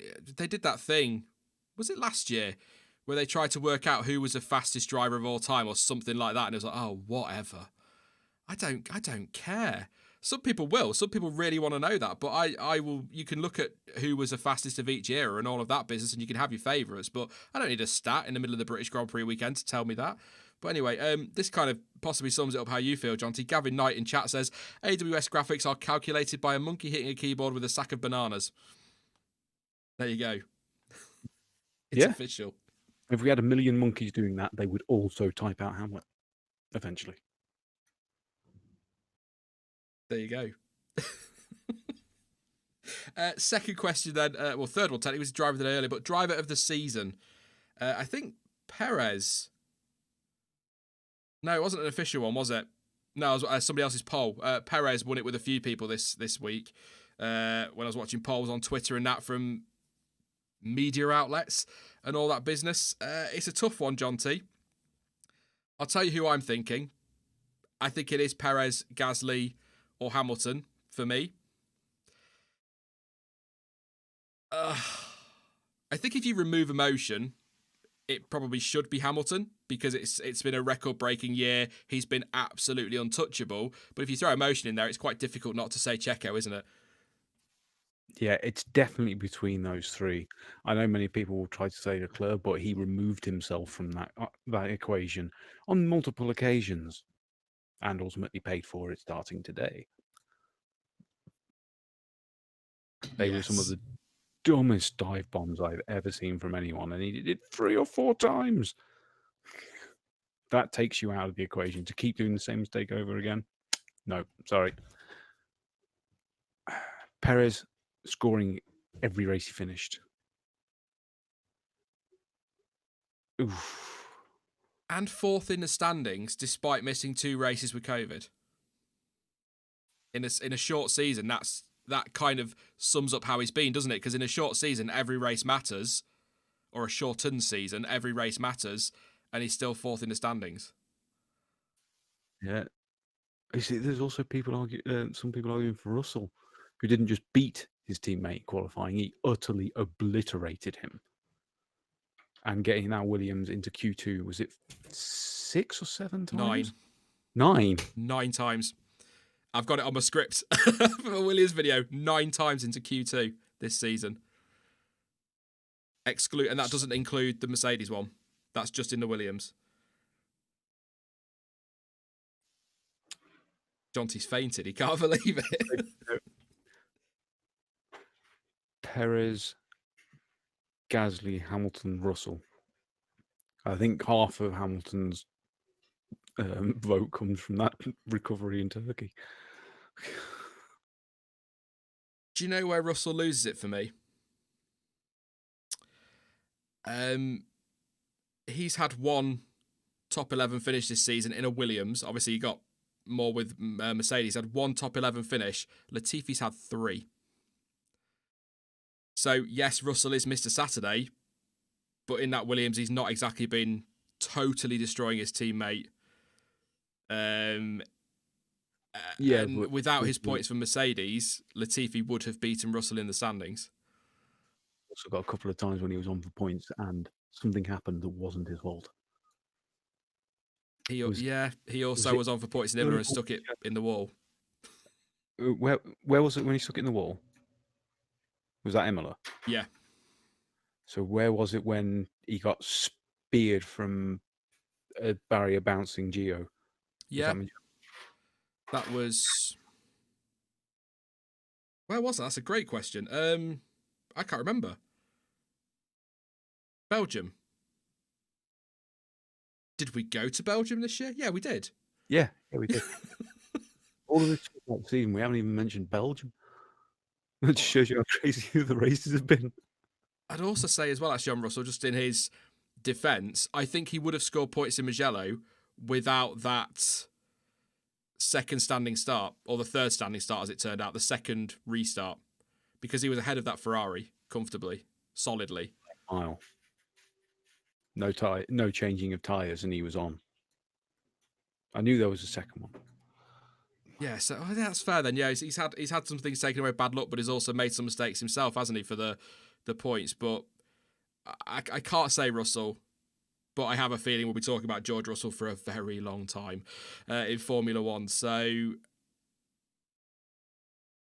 I'm gonna say Hamilton, because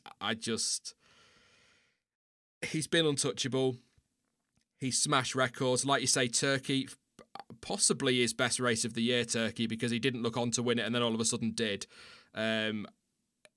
Just removing emotion, Hamilton, but that's taking nothing away from the phenomenal achievements of Sergio Perez this year and the fantastic drives of Pierre Gasly. That's the top three. And do you know what? If I could have a three-way tie, I would, because I think they all deserve a huge amount of credit for their seasons. But just go for Hamilton, and I'm conflicted on that, as you could probably tell.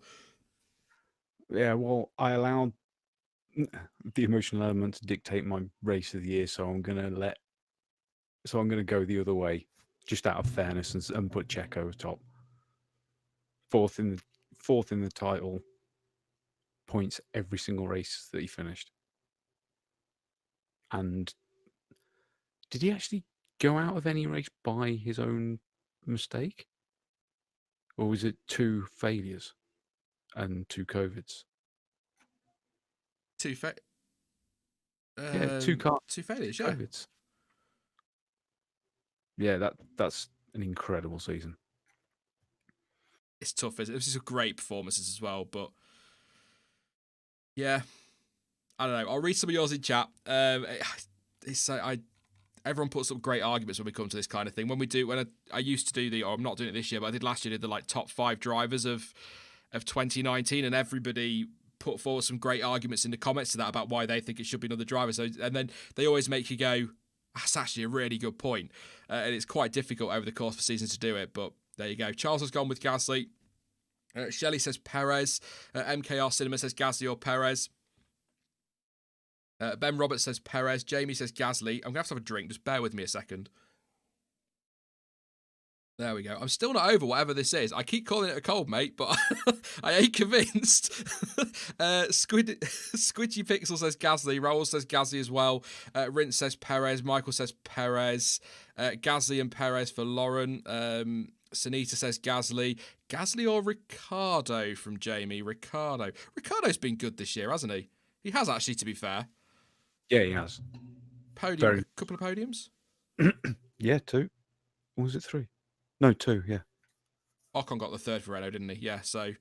Yeah, that's a good shout, to be fair. I hadn't really considered Ricciardo.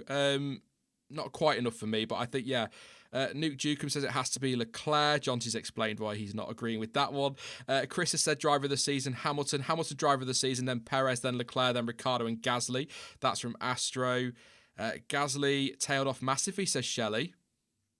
He tailed off a bit, didn't he? Kvyat sort of had the upper hand, well, aside from today, in the last few races anyway, certainly in qualifying. Lando Norris, says Kieran. He has been very good, Lando. So pleased to see him get that podium as well back in Austria. I think that was a very popular podium indeed. Certainly based on what Twitter seemed to say anyway. Freeze goes with Hamilton, Verstappen, Leclerc, Perez. Shout out to Russell, says Glenn. Ash Cash says Perez. Olin says Verstappen. Not for me. He's not been bad, but I just think I mean, he's been the only one to take it to Mercedes, hasn't he? At times this season, really, in a normal race. But I can't say I'd agree with that one. Each their own. Everyone's got their arguments, of course, but a couple more. Sachi says, got to be Hamilton. Perez made some ginormous brain farts too, says Freeze. Aitken says KDF1. Tom says Ricciardo. Already read Kieran's. Carola says Hamilton and Verstappen. And one more. Kieran's gone with George Russell. So there we go. It's a tough one because I have been. The more I read through that, the more you think, well, actually, yeah, that's a good point. Verstappen's been good. Ricciardo's been very good. Sainz and Norris have done a great job for McLaren. Gasly's been fantastic as well. Perez has been amazing. Russell's been stellar in that. Williams really built quite well on last year as well. So a lot of performances. But I'm going to say it. Who's really disappointed you this year, Jonty? Because I'm going to come straight out and just say Esteban Ocon, despite his podium in Sakir, has been the driver that has underwhelmed me the most this year, to be honest. I don't know if maybe I hyped him up a bit too much in my head, thinking he was going to be amazing when he came back, but he's not been bad. He's not been great. He's just been okay, and I expected more.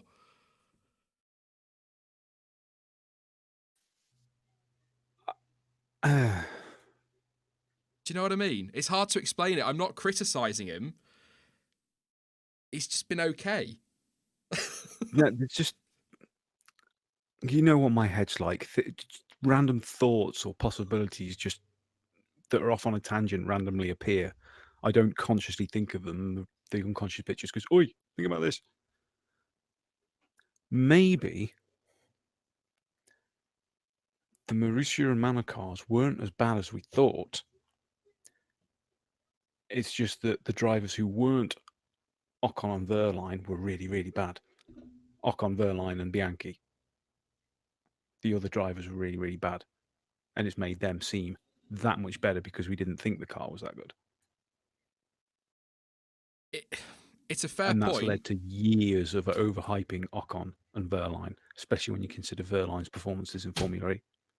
I didn't think much of Ocon. I think he did all right in the man. I think he did a good job. He was clearly the one to lead that team at the point. You know, he was doing the job he needed to. But what got me with Ocon was that year with Perez, or that couple of years with Perez. People don't like it, but you remove retirements from it. Ocon gave Sergio Perez a bloody good run for his money in those Force Indias, and nobody expected that. And that's why I always got quite excited for Ocon's future, because he had really. Well, we said it. He rattled Perez, didn't he? That was the first time we've really seen Perez rattled by a teammate. And that's what got me excited for Ocon. So I was expecting a lot this year with him returning. But again, and I'm going to read it. Liam, it might have even been you on the stream when we last said this, Jonty. I wasn't underwhelmed by Ocon. I was just whelmed. That's probably the best way to put it. Can you ever just be whelmed? Yeah. Yes, we started going on that because you couldn't remember what film it was. Yes. It was driving you mad. But that's maybe how I feel. I'm not going to criticise him. He's up against he's been battered by Ricciardo in terms of points and qualifying and that, but thankfully it gets a little bit easier for him next year up against Fernando Alonso. I don't think he'd be bad. I'm not going to criticise him, but he's not going to get it easy, is he, with Fernando? So there you go. I don't know. Who have you got, Jonty, for underwhelming or somebody that's just whelmed you this year? The entire team of Alfa Romeo Sauber. Yeah. Whilst there's been a couple of moments, early Gio today and the opening lap from Kimi at, was it Bahrain or? He qualified 8th in Turkey. Kimi did, didn't he, as well? No, it wasn't Turkey then. Might even been earlier with it. I know what you mean, yeah. We didn't go from 17th to 6th or something on the first lap. Like that, yeah. Chat will tell us in a minute. Portugal. Thank you. They've had a couple of moments each, but overall, they've just kind of been there. You can argue the same thing about Haas, but we didn't really expect much from them anyway. After the last year. Spoiler alert, the word I've used in my little post-season rambling for Alfa Romeo for their season is anonymous. I can't remember, aside from that lap from Kimi and that great qualifying in Turkey, I don't remember seeing an awful lot of either of them, to be honest. And they've kind of never really looked under threat from Haas or Williams for that 8th place, but they've been nowhere near the rest of the pack. I feel they've had a bit of an anonymous season.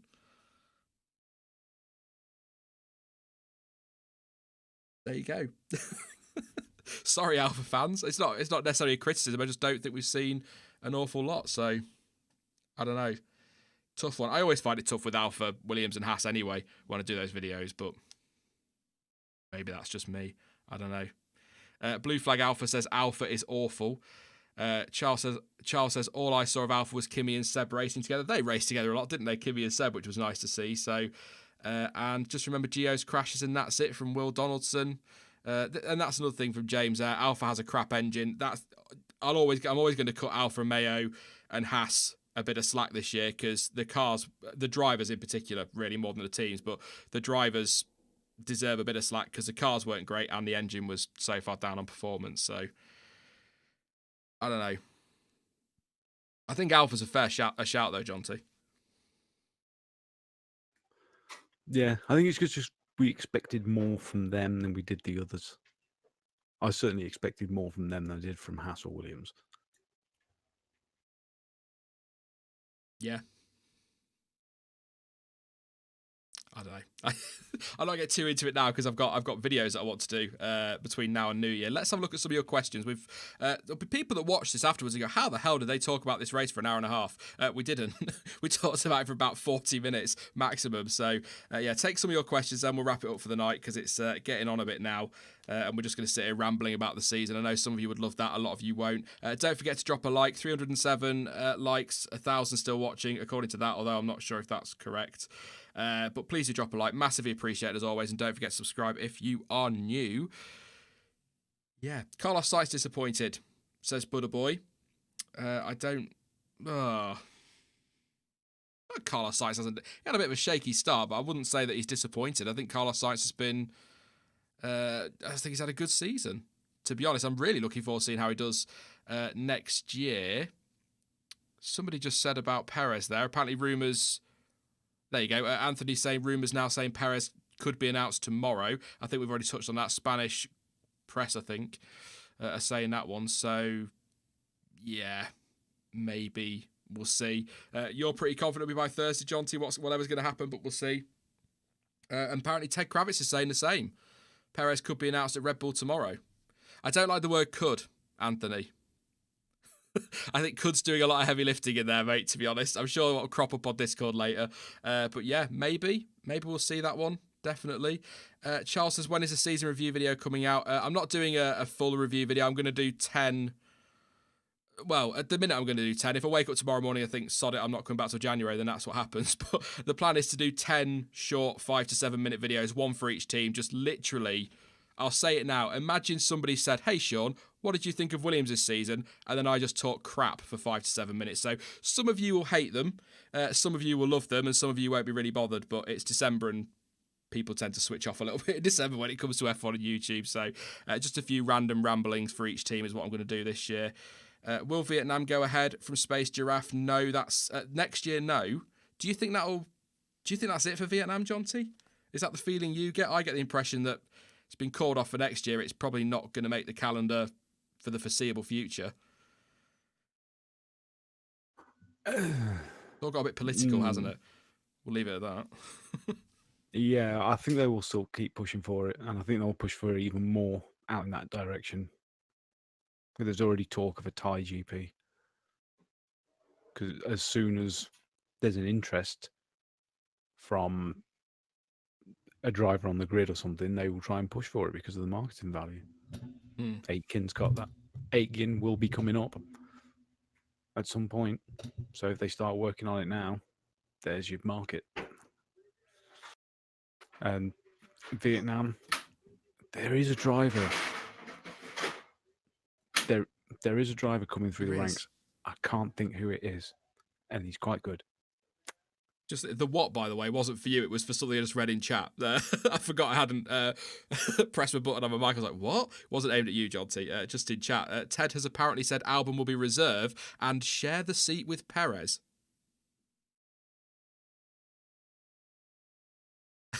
Share the seat. Oh yeah, I'm getting confused between Sorry. fucking Aiken and Albon. Oh, it's been a long day. I know what you meant. I think everyone knew what you meant, mate. It's all right. Yeah. If Albon's the reason for the tie race, not Aiken. I knew it began with A.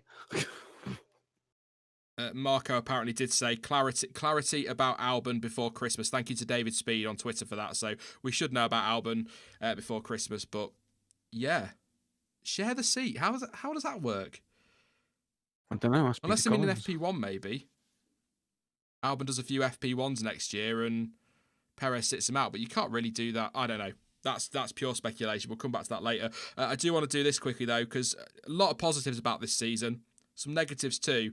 Yash has just said in chat, and I know you'll enjoy this one, Jonty. It probably enjoys the wrong word, but thoughts on FIA Michael Massey decisions this year? I think, first of all, on a positive side, massive kudos to Formula One and the FIA for even getting this season started, let alone to get it through 17 races uninterrupted and finish the season. So huge respect to that. I said it yesterday, for all the criticism they were given for the handling of Australia, we've got to give them just as much praise for how they've managed to get this season going. But there have been times this season where I have literally sat here cringing or wincing or grimacing, whatever you want to say, at some of the decisions made. Tractor or recovery vehicle still on track in Turkey. I'm not up on all the physics and all that, but I personally am still quite uncomfortable about concrete blocks being put there in Bahrain just so they can get the race underway. More so the wording from the FIA, Jonty, actually, when they said it's the best solution so we can get this race underway. No, you need the proper solution. If you haven't got the proper solution, the race doesn't start. It's as simple as that, as far as I'm concerned. The race gets stopped and that's it. Yes. I think that absolutely was crazy. There are other decisions, other things as well I'm sure you'll bring up, Jonty. But again, got to give praise to them for their reaction to the Grosjean crash as well. So a lot of negatives, but there's positives there as well from the FIA. But I know there have been a few moments on Twitter, mate, where both of us have gone a bit mad in frustration with some of the decisions. Yeah.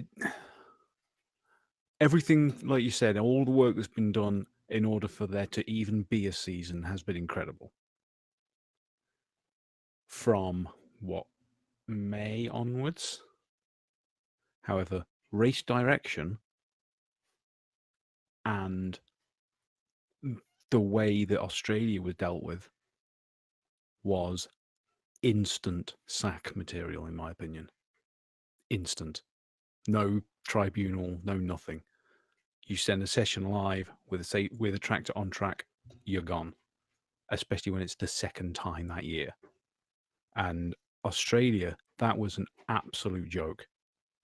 Thousands and thousands of people who would have been safe at home, not putting themselves at risk by virtue of a simple tweet or Facebook post or email or Instagram post. You know, people who traveled from all over the place to get there, only to stand there at the gates for hours and hours and hours. It was one of the worst bits of management I've ever seen in anything, work, Formula One, whatever. You know, yes, I understand there's a lot of money at stake, but it made the whole sport look completely incompetent. And that was almost... Well, no, not even almost. Within 2 weeks of that, there were 8 deaths in Melbourne. We can't say for certain it was someone who went there without finding out exactly who those people are, but it could well be, and that could well be on their head. That's the way you have to look at it. The Australia thing, people kept saying to me, we're dealing with an unprecedented situation. I always understood that. And I always said what you've just said there about why did they allow the fans to congregate at the track? All they had to do was send out a blanket email to all of the fans saying, do not turn up. The weekend isn't cancelled, but we don't know if this session's going ahead. And if it does, it's probably behind closed doors. Obviously, better wording than I'm giving it, but just a blanket email. And people would say to me, well, people wouldn't listen. That doesn't matter. The FIA or F1, whoever, should have sent that email out and said, do not turn up at the track. We don't know if this session is happening. And then if people choose to ignore that, that's on them. F1 needs to be F1 should have done something. You know, it's the F1 can say you're not coming at the track, and they can gate everything off so people can't get in. But if people start congregating in car parks, that's their decision, isn't it? I think most people, as has been the case through the whole of this year, most people would follow that instruction. There'll be the vocal minority who wouldn't, of course, but there you go. I just too many mistakes this year. Marshall on track, was it Imola? Stroll flying round at full speed to catch. I think it was Stroll flying around at full speed to catch the safety car, which he's allowed to do under the regulations because he's unlapping himself. Marshall's on track. 2 Ferraris. Yeah. Crazy. I'm sure there was also a tractor on track with Mugello. I know for a fact there was a race before. Was it Turkey with GP2 with the Q2? Turkey for Q2, and I think I'm just thinking tractor, was that F2 where that happened? Might have been F2 or F1. I'm not sure, but I'm absolutely certain it happened prior to Turkey with a tractor on track, and there being either a safety car brought in or not throwing a safety car and trying to do it under double A yellows or whatever. You know, it was just, and then you got the marshals on track. It was just ridiculous. And like you say, the barrier repair in massive air quotes. Double A or AAA and KDF1 just saying Bahrain, that Marshall running in front of Norris. Although I will say I would not put that down to race control. That was a stupid decision by that individual. I cannot believe, even despite some of the mistakes this year, that Michael Massey would have given him permission to run across the track at that point. So stupid Marshall decision, but I'm not putting that on Massey. No, but I would still put that on the FIA. Better training? Yeah, absolutely. These are volunteers and they absolutely have to be commended. We would not be able to go racing without them. But there's a limit to what they can be allowed to get away with in the system. You know, they need to be very, very well trained, and not just trained, vetted. You know, there should be some kind of psychological profile to find out whether or not they're a mental person that's going to run across a live racetrack. You know, this is absolutely golden rule. First thing of marshalling: you do not go onto a live racetrack without permission. End of story. That's the first thing they ever go through. I agree, but I think Stuart was on the reaction at the time for Bahrain. The only thing I would say is that the FIA can say, do not do it, do not do it, do not do it. But given what we'd already seen in that race with the fire, if a marshal then sees a fire, is it just an instinct to rush to put that fire out, especially with everything that had already happened? So I agree. I absolutely agree with what you in chat are saying. But if, you know, the FIA, for all we know, sat down all day saying, do not cross the track, do not cross the track, do not cross the track, it only takes one person to be daft. And you can look at ways that, you know, like you say, background checks, make sure they're not the kind of person that would do that. But you can't always allow for that little moment of stupidity. We all bloody have them. Yeah, but this is another thing that comes down to how it's all arranged and the FIA's direction on safety, in particular circuit safety.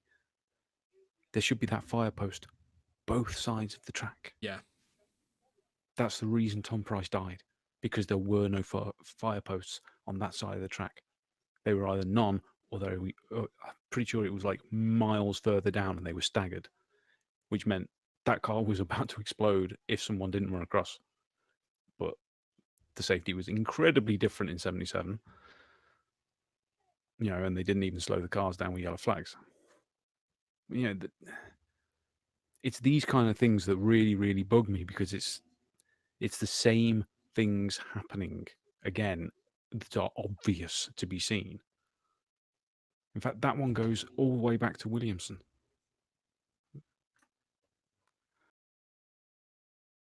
Sorry, I'm taking this on a real downer with safety talk, but that's how serious some of these issues from Massey this year have been. They really have. You know, the excuse that he came out with for Q2 at Turkey was, I was assured that it would be out of the way by the time the cars got there. Like, no, You get on the phone to the marshals and you say, you tell me when it is gone.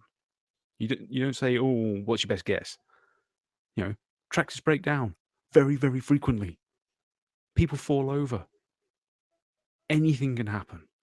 We've seen marshals fall over on track in front of Formula One cars. Canada, yeah. Yeah. But because this is the thing, bad enough anyway, on a track that's just been resurfaced that drivers have no grip on in the dry, it was wet as well. It was potentially, and I know people say, well, nothing bad happened. Yeah, but nothing bad happened when Liuzzi tagged the back of the tractor in 2007. Nothing. I mean, it did, but that Martin Brundle didn't go under the recovery vehicle in Japan all those years ago. That lots of times it hasn't gone wrong. However, there was one time it went heartbreakingly and catastrophically wrong. Look, I don't want to get onto Bianchi because I'll be off, and that's it. And that's the next hour taken up with me just kicking off because that whole thing with him was not something that had just happened. Oh, it was a freak accident. No, it wasn't. People have been warning about that for 20 for decades. Martin Brundle had been warning about it for decades, so it wasn't a freak accident. And that's why I was so mad when I saw that tractor in Turkey. And for that explanation, like you say, I completely agree, Jonty. It should have been, has the tractor gone? No, not yet. Okay, call me when it's gone. It's as simple as that. But no, lots of mistakes from the FIA. It's not acceptable. And don't worry about taking it down that route, mate. That's what this channel's always been about. When we're on live streams, we just talk. But good things can come from it. With Domenicali yeah, taking over from Chase Carey, I'm certain that he will have a much better outlook on that kind of thing to be talking with the FIA about. That's going to be much better things. Isn't John Todd stepping down the end of this year? Did I imagine that? I don't know if it's the end of this year. No, he's not running again, is he? That's it. He's not running again. I don't know when that's up again, but hopefully they will learn a lot more than just those specific incidents. There are massive areas of safety study where these things are found. I've looked into these things. I have had to for years. And it's not difficult to see these things. I've seen loads of things that need to be looked at, but never no mention of it from the Formula One.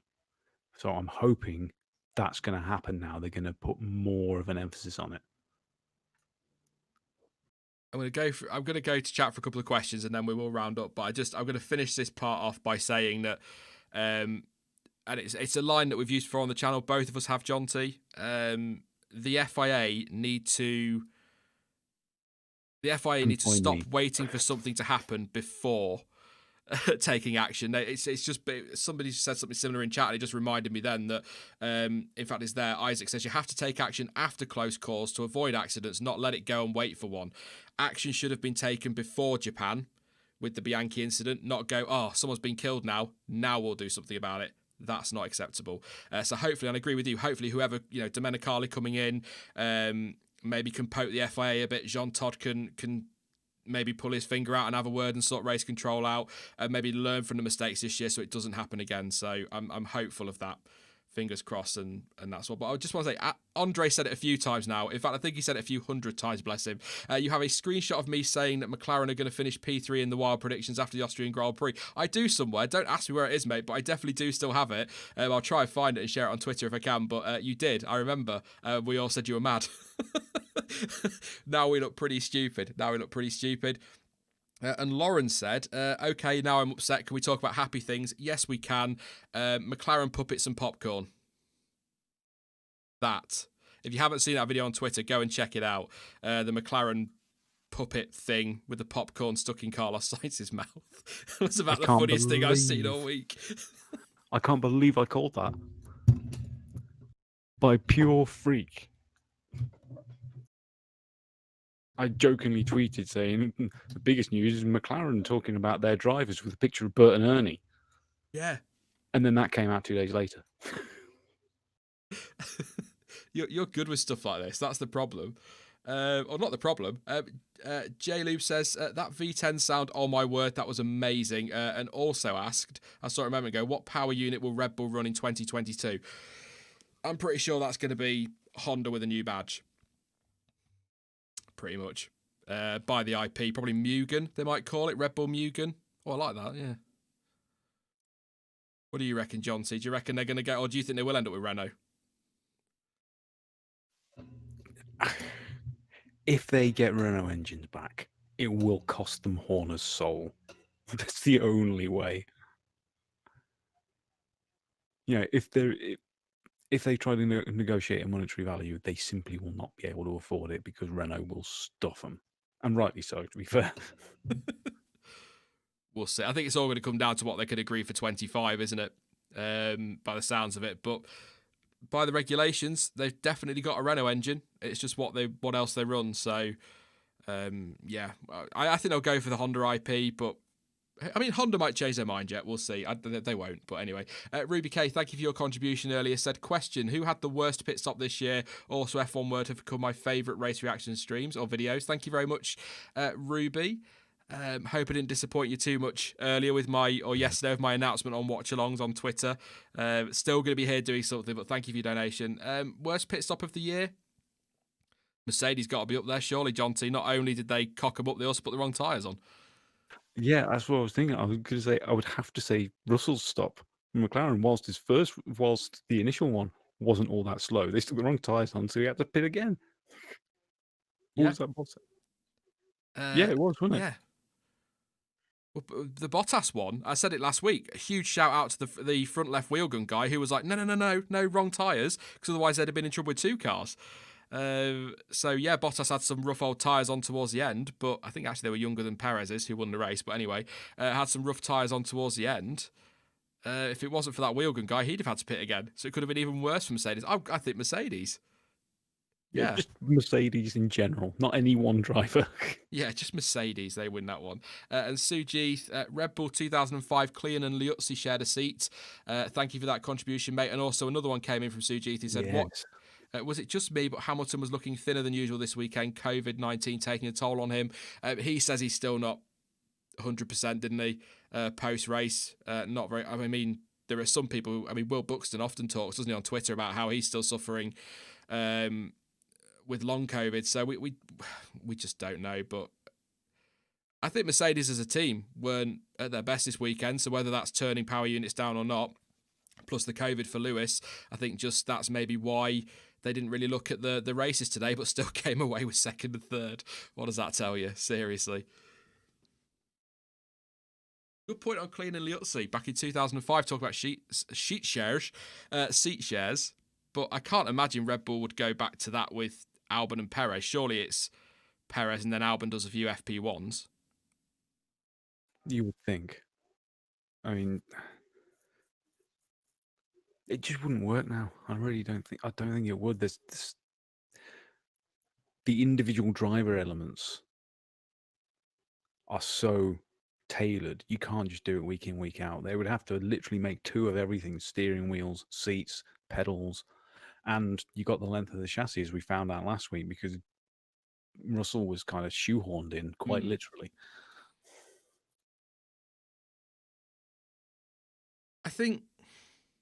I was just thinking, I think that'd be good for Albon. Obviously, fans want to see Perez in that car, but I think, and it might seem harsh to take Albon out of it, but if the pressure's there and he's struggling under that pressure and he can't quite get it right, maybe doing the FP1 or even all the FP1 sessions next year, but maybe a few of the FP1 sessions and just keeping himself in that Red Bull family, because I still think Gasly's off to Renault in 22. I'm absolutely adamant on that. It's crazy how adamant I am. There's literally no reason for it. I just believe that's what's going to happen. And then, maybe sort of sharing that with Checo, getting the feedback from Perez, looking at how, using Perez's experience to help Albon to grow with his own experience, and then take that with him to AlphaTauri to maybe replace Gasly and go alongside Tsunoda, and then have a season potentially like Gasly's had this year, and then maybe back in at Red Bull if Perez decides to retire or Verstappen moves on. I think actually it might work out quite well for Albon if it's that kind of seat share, but I can't understand how, especially given how close the fight not how close, but how much they want to take the fight to Mercedes next year in the constructors. Swapping drivers out every so often is just going to give them more headaches or more problems than it's going to solve, surely, in their pursuit of Mercedes. Because then you're asking a driver to parachute in for 1 weekend, then bug off again a week later or whatever, however they do it. So it's an interesting one. If I had my way, get rid of all the cars and make them do F1 sidecars. F1 That'd be sidecars. far more entertaining because they are crazy. What I would do is I would give Tsunoda another year in F2 because it is only his rookie season this year. Give him another year in F2, put Albon alongside Gasly, see what Albon could do there, put Perez in the Red Bull, then go from there. But that's just me. Nothing against Tsunoda. I just think if you're struggling to make a decision and you don't want to drop Albon, then why parachute an F2 rookie in there and put him under the pressure? All right, not the kind of pressure you get at Red Bull, but still under massive pressure in an F1 team after just one season in F2. A second season F2 doesn't harm, really. That's just what I would do. But then I like Yuki Tsunoda, and I think he's been mega this year, Jonty. I know you love F2 as well, but I think Tsunoda's been a bit of a surprise. He has been fantastic this year. He's not been perfect, but he's certainly shown that he's following in the footsteps of Perez a bit. He's got a knack for making tyres last. And I'm wondering how much of this ties into some of the stars of the junior series in Eastern Asia.